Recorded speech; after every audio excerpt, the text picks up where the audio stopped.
I would love to see more people care about reactive nitrogen excretion. Mm. I think there's a lot of data that shows that, at least in terms of the U.S. total footprint, the dairy industry is a pretty small contributor to climate impacts, but we're a much larger contributor to the ammonia emissions, for example, or other reactive nitrogen emissions. There's a paper in 2021 by Al Rotz that covered all the details for that, but that's something I would like to see a lot more focus on if I had my way. I think that's a more concerning environmental issue. Not that we can really rank our environmental concerns, but I think they're research-wise could be more focused on nitrogen too.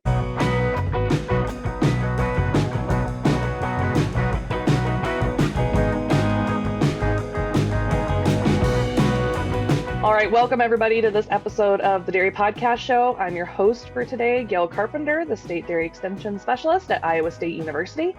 I am joined today by Dr. MaryGrace Erickson.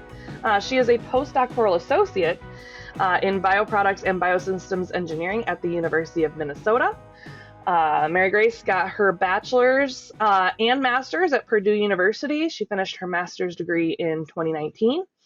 After that, she did a PhD at the University of Wisconsin-Madison and finished up there in 2003. Really excited to chat with MaryGrace today. So tell me more about your position that you're in now and what brought you there. So I've been at the University of Minnesota for just over a year now. And what I'm currently doing is focused on greenhouse gas emissions from stored dairy and swine manure, as well as on-farm greenhouse gas measurement methods for dairy farms. So we're focused on developing some farm-scale measurements. And then finally, I guess, last part would be some sustainability assessment or extension research too. So I had the opportunity with this postdoc to get into the world of extension, which I know is more your territory, Gail, too. I hadn't previously done any extension work during my PhD. I was more focused on teaching and more dairy nutrition research. I had projects on protein nutrition and reactive nitrogen excretion.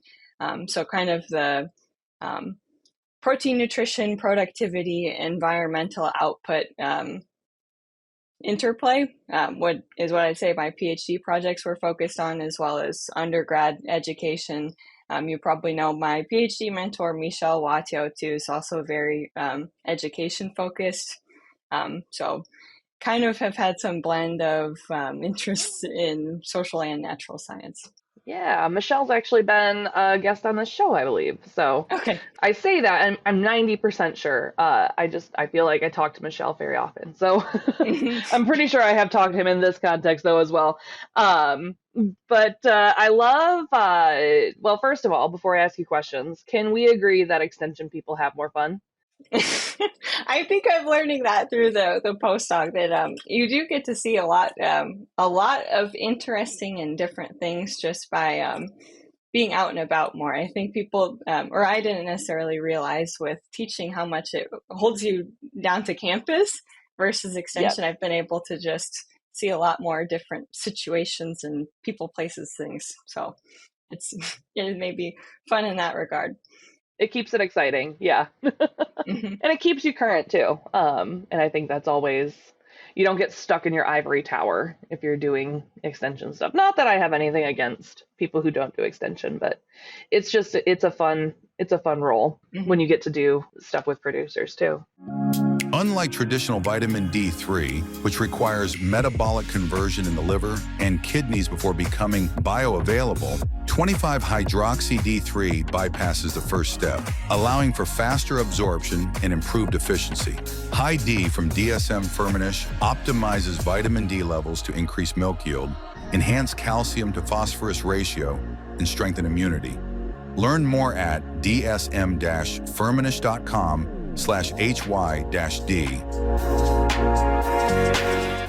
But I'm really excited to talk to you because I'm in the nutrition space, right? Like I work with mostly the nutritionists. I'm really excited about the rumen and rumen fermentation. And so I love like this idea of sustainability, but in the space that I work in, we really tend to focus on like the sexy things, or like the what additives can we get, or how can we manipulate the ration for enteric emissions.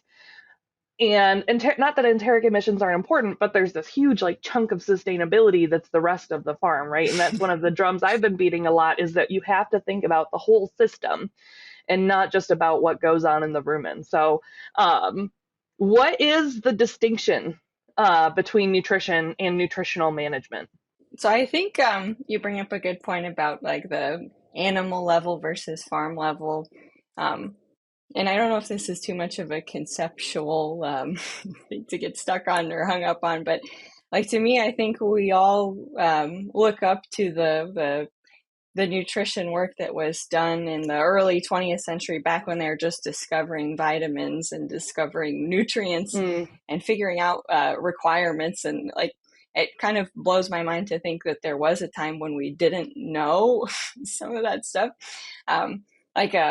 During my PhD at UW-Madison, you walk past the building where they discovered vitamin D or vitamin A. It just is, I think that to me is kind of the prototypical nutrition research, and that it's something that's focused on chemical properties and maybe more on an individual animal or within the animal, those processes. So I think like even within the animal organs, tissues, cellular, that level. And I appreciate how you pointed out, if you're looking at nutritional management, maybe you're including things, not just the feed that's immediately going into the animal and the urine and feces that's immediately coming out of the animal itself. You're also considering bigger picture, the feed sourcing, storage, preservation, maybe the behavioral aspects associated with feeding, and what they're actually consuming, not just what they're being fed. And then I've gotten more interested with my postdoc too, and then what happens to the manure after it leaves the animal. And I think maybe that's something that nutritionists don't prototypically think of being involved in, but I think they manage that whole chain, or they at least influence parts of the whole chain, all the way from feed production to manure management. So I think you said it well, that just a broadening of perspective. Yeah. Maybe not just what we're feeding cows versus how we're feeding or animals more generally than just cows. Yeah. I think a lot of times when we're talking about manure management and sustainability, we immediately jump to, or at least recently, it seems like your first jump is to digesters, right? But we know that those aren't a good fit for every farm, especially for our smaller farms. Are there other things that we can be thinking about in between, right? Before we jump straight to, producing methane from digesters, what are some other things that we can be doing for manure management to make a more sustainable farm? So I think, digesters are probably one that's generated a lot of attention. But like, for instance, a lot of the farms that we work with on research projects now have solid liquid separators, and then are able to manage with a little bit more detail what the solid fraction and the liquid fraction, where those are going. And there's been some research by others at UW-Madison too on the potential for greenhouse gas mitigation with something like solid liquid separation, just because you are able to manage manure in a little bit more fine-grained of a way. So I think that that's something that's maybe a slightly more accessible technology than a digester, not as dependent on having a large farm size. You could have like solid liquid separation on a small farm. Then beyond that, I think covers too, like covering up manure storages, any storage that can be covered, you could probably have an impact on emissions just by putting a cover on top of it. So I think those two, at least for the farms that we work with, there's a lot of, I would say, pretty widespread adoption of those technologies in a way that doesn't seem to be dependent so much on farm size. Yeah. Solid liquid separation, is that a pricey investment? And what's the ROI on that? Or is it just something you do out of the goodness of your heart? I'm not as involved in like the research on solid liquid separation per se. We just work with a lot of farms to work with a lot of farms that have solid liquid separators and collect manure samples, take them back to campus, and analyze emissions on those samples. So I haven't been involved on like the economic assessment side, but That's fair. That's fair. Yeah, I should have warned you I was going to ask you for a quote before I threw that question at you. But I'm not that deep in extension yet that I know the prices of everything. I guess a better way to phrase my question is, what are the benefits of solid liquid separation besides just wanting to like make a greener farm? You're like a non-monetary benefits or Monetary or non-monetary? I mean, you say it's a great way to make a farm more sustainable, right? But beyond that, is there anything additional that they bring to the table? so I think there's a potential to recover bedding so that you could Okay. potentially decrease bedding costs if you're using recycled manure solids as bedding instead of purchasing bedding. So Mhm. that might be one way to reduce costs a little bit. I know some farms have also tried to get a value add there by marketing the solids as, for example, you could compost the solids, market the solids as for people's gardens or for other purposes like that. So Oh, yep. there's a potential other revenue stream there, although I'm not honestly sure how much you can make off of a bag of recycled manure solids. But then I think beyond that, just from a handling standpoint, it seems like the liquid separated manure is maybe behaves a little bit better in storage and handling. And it probably reduces smell. I'm not sure on the odor side if there's a large benefit to solid liquid separation. I would think so, since you're removing a lot of the organic matter that could potentially produce odors. Yeah. But yeah, I'm not certain.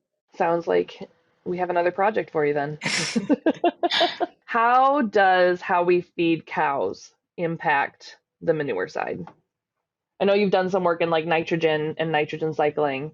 Mm-hmm. Are you a big believer in like amino acid balancing and low I hate the term low crude protein diet, right? It's like Yeah. but it's more like precision feeding, right? It's precision, it's low crude. First of all, crude protein is not really a great measurement in the first place. It does its job. We understand what it means, but it's really not telling you much about how we're meeting that cow's protein requirements. So like when you say low crude protein, I feel like people think, I don't know, I've just had some conversations with people where they're confused by what you mean when you say low crude protein diet. Mm-hmm. And I think a better term is probably just like precision feeding nitrogen or proteins. So anyway, that was a side tangent. But how do you tie in some of like that nutritional management with manure management and I guess overall climate impacts in production? I guess I'll start with you mentioned the reactive nitrogen too. I think there's such a clear linkage between protein nutrition and reactive nitrogen outputs that it's almost one of the most tried and true relationships that I think you can find, that if you're feeding too much or the wrong types of nitrogen compounds, basically, to talk about it in the broadest sense, you're going to have more reactive nitrogen in the manure output and potentially worse environmental impacts. So I think it's good that it's so reliable that you can simply by lowering crude protein, you can have such an impact on the environmental outputs from a dairy animal. Like my PhD research, we also looked a little bit at the safety margins that you might need. So you talked about precision feeding. I think it's an interesting term, precision feeding, because I think the way you're meaning it, I'm interpreting that you're talking about hitting the requirements exactly. Yeah. I did some work in my PhD on oscillating proteins. So we tried to, or we fed cows above and below their requirements at intervals, 48-hour intervals. They changed the diets to go plus or minus 1.8% of dry matter in crude protein. So they were changing quite a bit in crude protein from, I want to say our lowest diet was 12.2 and the highest was something like 16.9% crude protein. We had a factorial design.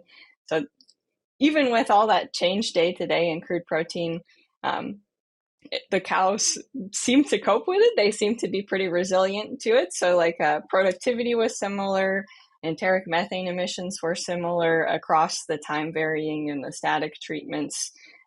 Reactive nitrogen output was also similar across the static and time varying treatments. So it seems like maybe the day-to-day variation isn't as impactful, so that you could have a pretty you have a larger safety margin, I think, than what people might think. So I guess maybe it gets to the question of hitting the requirements. Do you need to also add a safety margin to the requirements? I don't know if we need to overfeed protein also on top of what the requirement is based on some of, like, for example, our recent work that showed that you can have some day-to-day variation and still end up okay in terms of productivity. But where the big difference is, as you mentioned, is just the level of crude protein. If you can feed less, put less nitrogen into the cow, you're going to get less nitrogen out. That seems very basic. But especially in terms of like the reactive nitrogen outputs, we care a lot about managing like urinary urea nitrogen. That responds very sensitively to excess nitrogen in the diet. So what I kind of left off with in my PhD was trying to figure out which groups of animals we can effectively feed less nitrogen to without causing side effects essentially on productivity or other environmental impacts, since there may be some trade-offs with other environmental impacts and reactive nitrogen too. I want to go back and talk about that study a little bit more as you were, and so clarify if I'm not explaining this right or if I misunderstood. So you oscillated, so every 48 hours you switched, and you said it was like a 16 versus an 18 crude protein? So we had two levels of crude protein. One was something like 14%,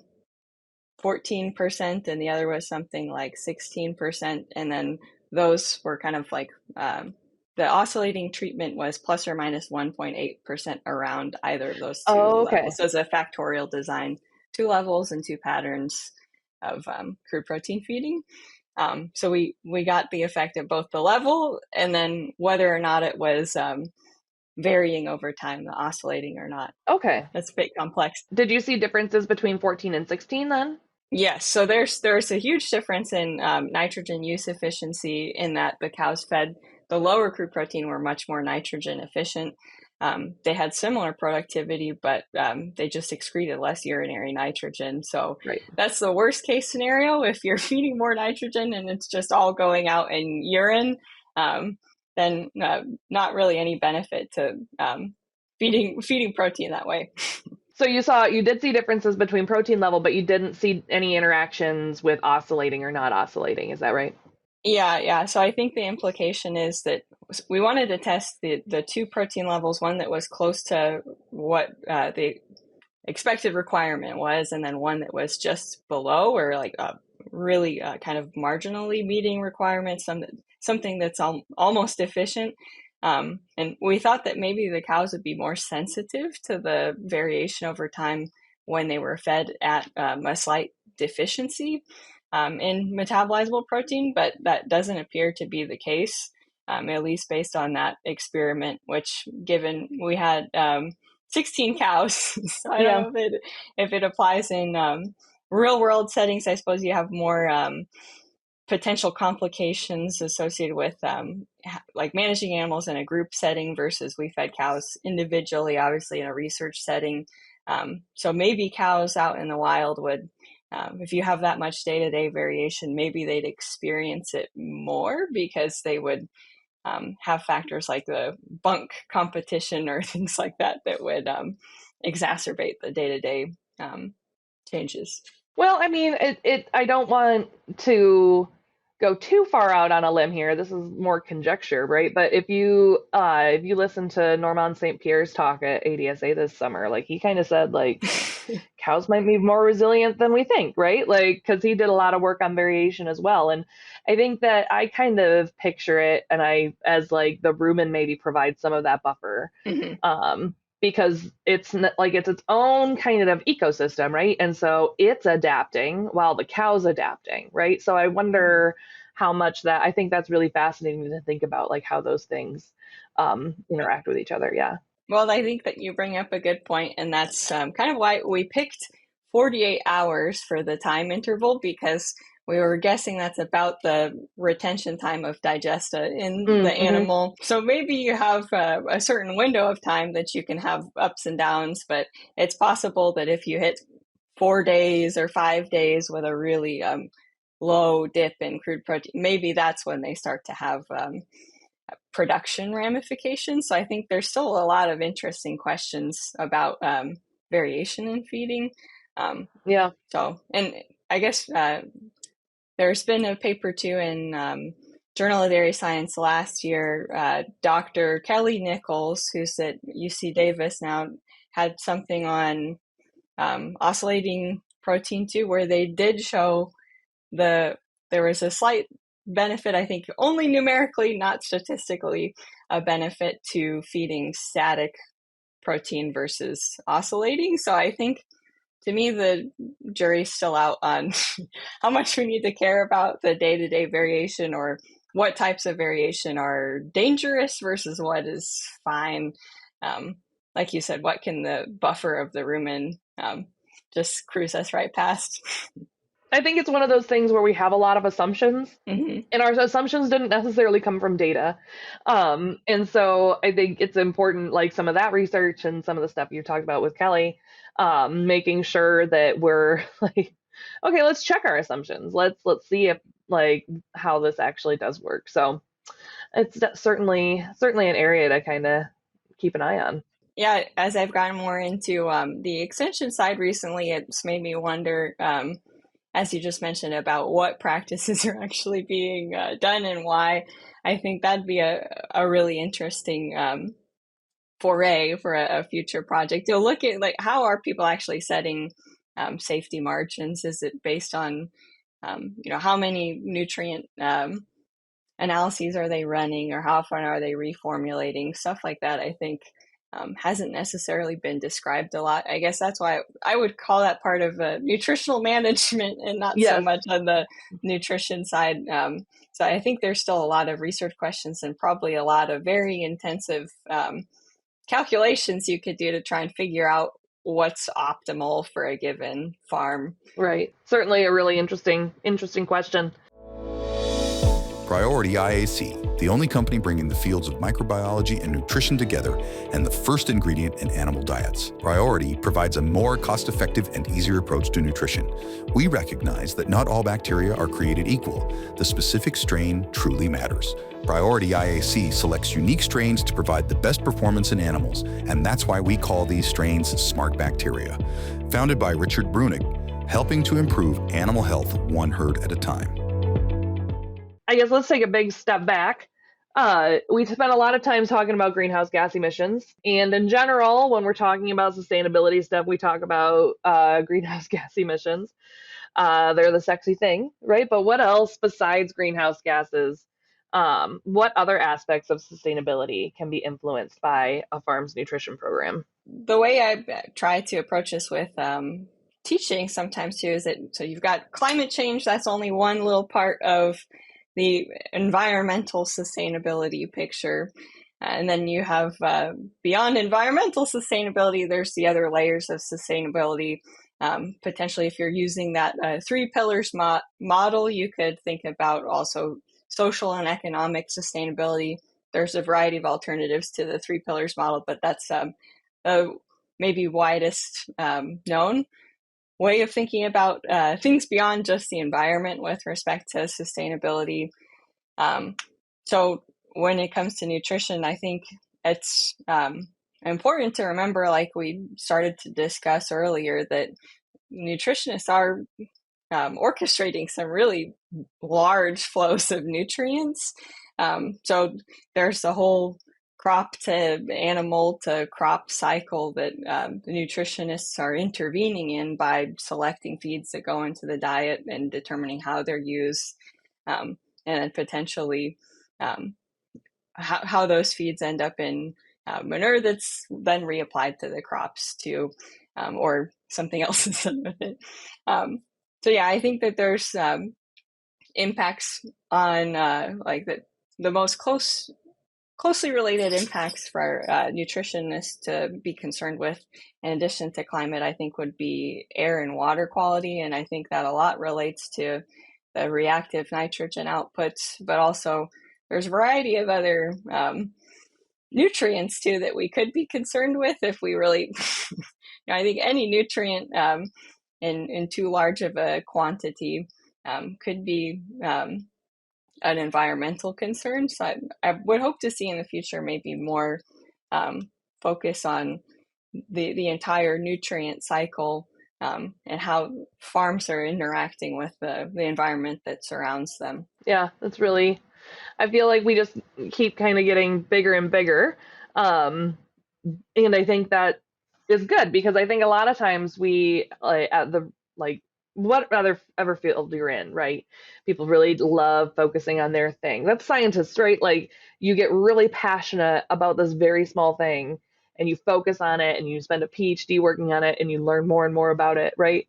But we can't forget to take a step back, right? And say, this is how it, like, this is how it impacts the whole system. Mm-hmm. Because in reality, like, when we talk about sustainability, whether that's, like you said it really well, whether that's environmental, social, economic, however you want to look at it, like, the system is what actually has the ultimate impact on those things, right? Like, just because we modeled that, if we feed cows this, they're going to have less enteric methane or whatever we're focusing on, doesn't mean that if there's other things within that system that we're not accounting for, the system is what actually is ultimately going to have the impact. Well, I am sure that's probably where a lot of your extension questions that come up too, they're probably more system level questions and less like animal level questions. At least that's what I assume. Yeah. But I think with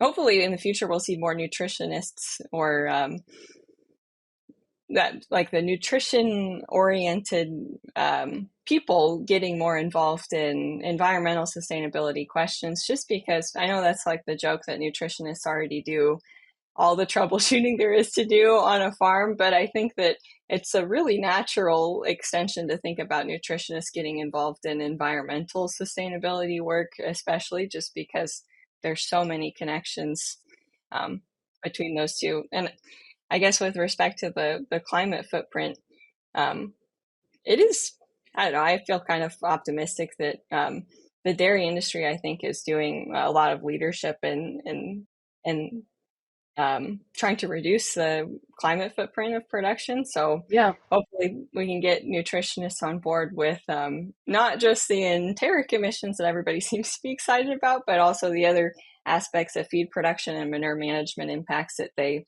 influence. Because I mean, if you have that's over feed production, enteric emissions, and manure collectively, that's the vast majority of the climate footprint. So I think by touching all of those categories, you're having a big influence as a nutritionist potentially. So hopefully that's something that our new dairy science or dairy nutrition students will also leave understanding. Yeah, I think that's a beautiful note to end on. I do want to teach you something about extension, though. So I would say most of my questions are actually weirdly specific. So do you know the classic extension answer? It depends. There you go. I didn't have to teach you anything. You already knew it. Yeah. Because that's your first thing you have to ask, right? You get the question, and the question might be very specific about something, but then you have to say, okay, let's think bigger and bigger and bigger. And it definitely depends. My response to whatever your question you're asking is going to depend on all these other factors that you have. So The questions might not be system level, but the answers certainly are. So, Important distinction. so before we get into our three questions that all of our guests get, do you have anything we didn't talk about today? Anything to add? Maybe two things, I guess. So I think this was touched on earlier. You started to bring up other types of impacts beyond the climate impacts we could be concerned with. I would love to see more people care about reactive nitrogen excretion. I think there's a lot of data that shows that, at least in terms of the U.S. total footprint, the dairy industry is a pretty small contributor to climate impacts, but we're a much larger contributor to the ammonia emissions, for example, or other reactive nitrogen emissions. There's a paper in 2021 by Al Rotz that covered all the details for that, but that's something I would like to see a lot more focus on. If I had my way, I think that's a more concerning environmental issue. Not that we can really rank our environmental concerns, but I think they're research-wise could be more focused on nitrogen too. And also studies integrating multiple environmental impacts together. So hopefully considering not just climate impacts, but also other environmental impacts too. And then I think on the farm level side, I think there's a lot of good things that dairies do for sustainability that aren't necessarily captured in something like a climate footprint or some of our routine ways of measuring and assessing sustainability. So like the farms I've been on recently, you can see the buffer zones, riparian strips, they're doing rotational cropping, they're doing other things with their community. And so I hope to see more maybe research or not even just research, but recognition of some of the positive environmental impacts too. So we talk a lot about negative environmental impacts, but impact, I think, is a general word. I think you could have a positive or negative environmental impact. So although those things I think are harder to quantify, there are sustainability assessments that we can use to try to get some handle on some of the other activities or practices that dairies do that potentially benefit the environment too. So I guess that's my two final things. More nitrogen work, and then also more focus on the farm level complexities or positive effects on the environment too. Absolutely.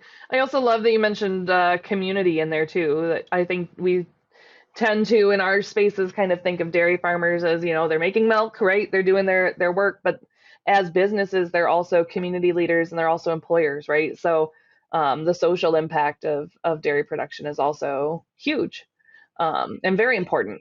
It seems so hard to really quantify or capture some of those things, but I think there are ways we could try to design at least some maybe if it's just a self-report sustainability assessment, or if we're taking some records or otherwise interviewing people on farm, I think there are ways you can try to start to quantify that. So that's also exciting to me too, to think beyond just measuring gases coming off of manure or gases coming out of a cow. We can talk with people on the farm and think about sustainability in that way too. So sustainability assessment, I think, is a really, really broad term. Absolutely. Very good. Well, I hate to cut us off, but if people want to find more information about what you're working on or what you're up to, is there anywhere that they can find you? Well, I've been trying to be better about sharing stuff on LinkedIn, so they're welcome to find me on LinkedIn. Or I guess people can get in touch with me via email as well. ERIC3085 at umn.edu. So I think if you look up my University of Minnesota website, you'd find my email. Apparently I'm the 3085th Erickson at the University of Minnesota. I'm sure there are plenty of Ericksons at the University of Minnesota. Yeah.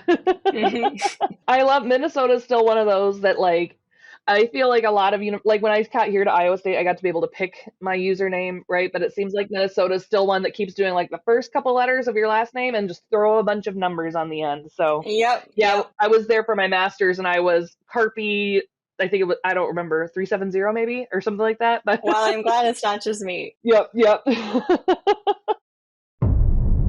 It's time for our famous three.